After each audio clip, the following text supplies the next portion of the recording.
Aujourd'hui, petit test de la Vitpilen 701.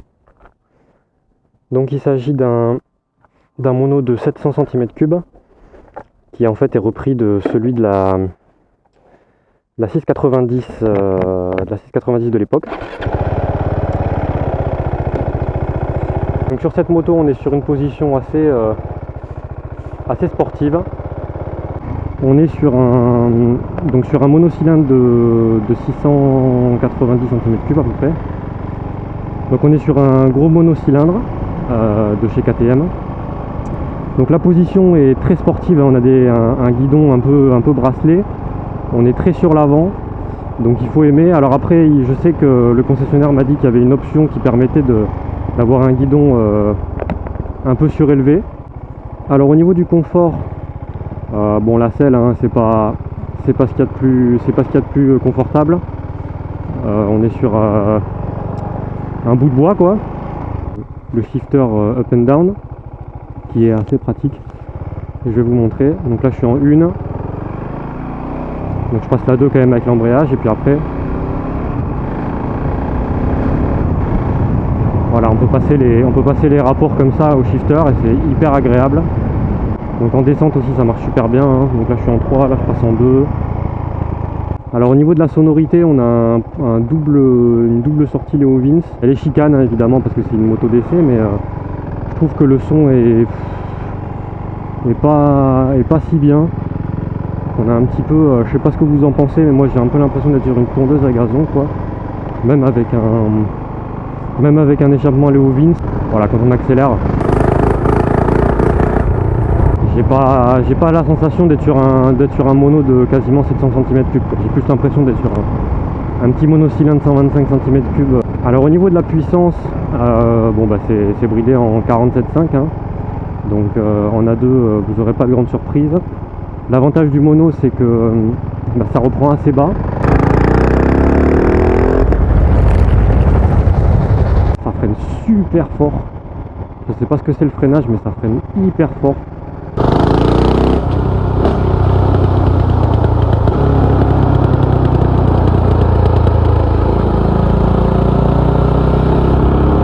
Ça freine hyper fort et la fourche plonge un peu.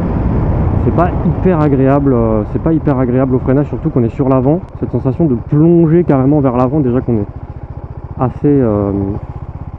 est assez appuyé sur les poignets. Si en plus la fourche comprime à ce point-là au freinage, c'est vrai que c'est pas hyper agréable.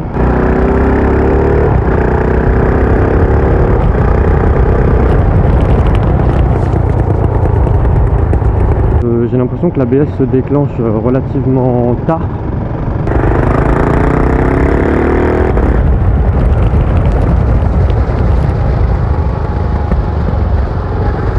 Ça s'emmène tout seul, hein, dans les courbes.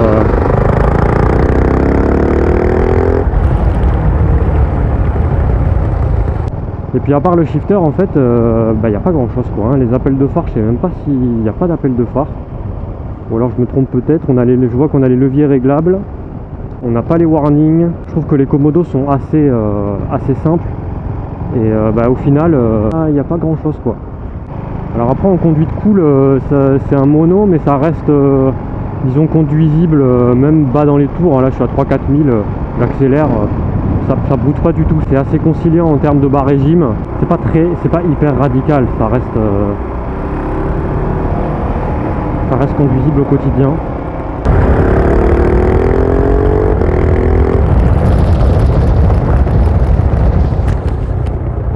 C'est assez instantané, quoi, hein. Ça répond hyper bien au niveau de la poignée. Bon, après c'est un mono, vous me direz, c'est un peu logique. Mais là vous voyez, je suis à 2000 tours en seconde. Je pense passer la 3e. Je suis à 2500 tours. Ça cogne à peine, couler à 2500 tours sans avoir trop de problèmes. Moi, le régime que je trouve le meilleur, c'est entre 3 et 4000. Et après,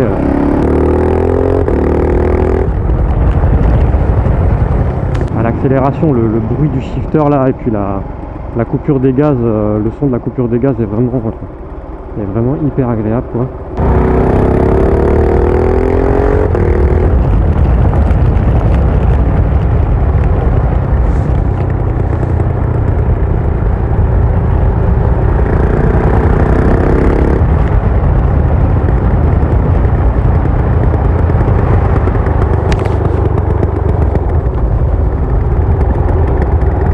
finalement avec la moto qui a chauffé un peu, le son est je trouve légèrement meilleur, on va dire. Bon, je vois qu'on a un shift light ici là.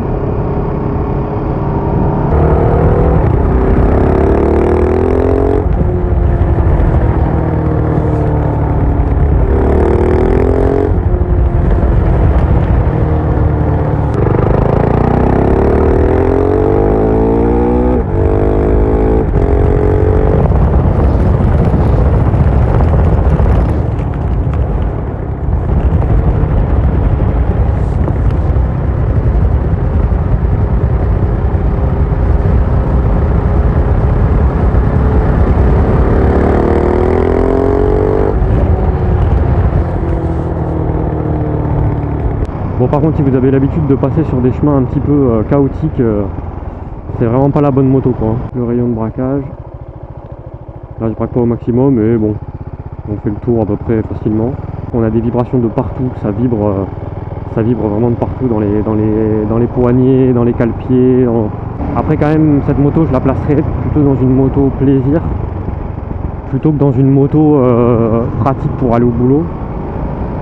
Parce que ça marche bien, ça marche fort, mais alors c'est pas du tout confortable, c'est pas du tout ergonomique, on n'a aucun rangement. Je sais même pas s'il y a la possibilité de mettre un top case, mais la moto avec un top case, je pense que vous perdez en style x10.